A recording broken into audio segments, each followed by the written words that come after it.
মারবে, আল্লাহ রাগান্বিত হয়ে বলবে, ওরে ওর রক্তপুঞ্জগুলো গরম করিয়া গিলাস ভরিয়া দাও।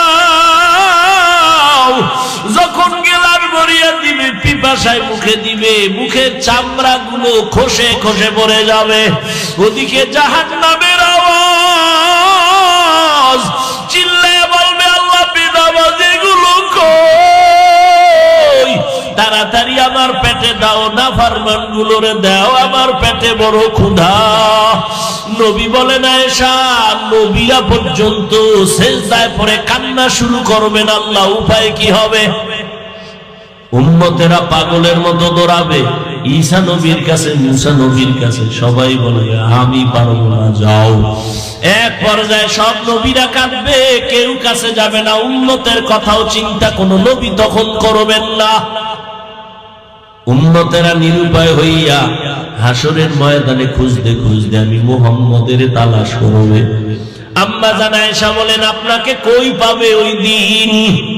নবী বলেন, আমি আমার মালিকের কুদরতের সামনে মাকামে মাহমুদে সিজদায় পড়ে আমিও কান্না করব। তবে মুসা নবীর কান্না আমার কান্না এক না, ঈসা নবীর কান্না, ইব্রাহিমের কান্না, আদমের কান্না, আমার কান্না এক না। তারা কাঁদবেন আর বলবেন, আল্লাহ আমারে বাঁচাও। আর আমি বারবার কাঁদবো আর বলবো, আল্লাহ আমার উম্মতের বাঁচাও। আমার একটা উম্মত যেন জাহান্নামে না যায়। যদি আমার উম্মতের আগুনে জ্বালাও, আমি নবী জান্নাতের দরজায় যাব না।